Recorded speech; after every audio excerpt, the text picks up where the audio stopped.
Sir, আমার বাবার খুব শখ একটা গাড়ির, একটু দেখাতে পারবেন? তোমরা ওরে ভিখারিরা, গাড়ির টায়ার কিনবার টাকাও আছে নাকি? আয়নায় মুখ দেখেছো কখনো? চলো এখান থেকে বের হও, গেট আউট। থাক বাবা, চল এখান থেকে।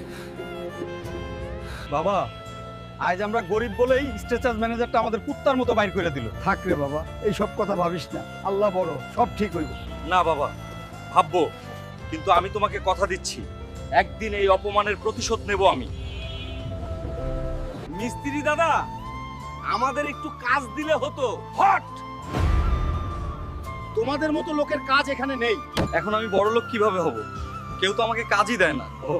বন্ধুরা, তোমরা লাইক আর কমেন্ট করে আমাকে বড় লোক হওয়ার বুদ্ধি দাও। লালপুর আখড়ায় খোলা চ্যালেঞ্জ, যে তিন মাথা ডাইনিকে হারাতে পারবে সে পাবে 1000 কোটি টাকা নগদ। অসম্ভব। এই তিন মাথা ডাইনি অনেক ভয়ঙ্কর।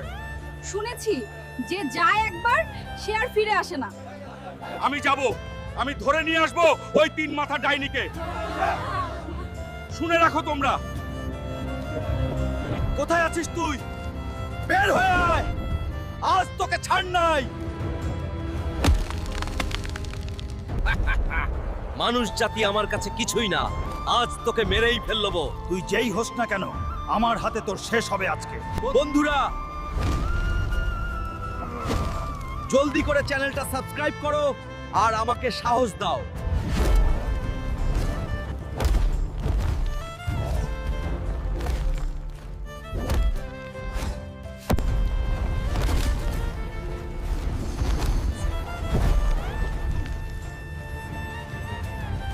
আজ এই ভয়ঙ্কর তিন মাথা ডাইনিকে পরাজিত করার জন্য এই বীর যোদ্ধাকে দেওয়া হচ্ছে 100 কোটি টাকা নগদ পুরস্কার। এই নে ম্যানেজার, এই শোরুমের সব গাড়ি এখন আমার, আর বাকি টাকা দিয়ে তোর এই ভাঙা গ্লাস ঠিক করে নিস।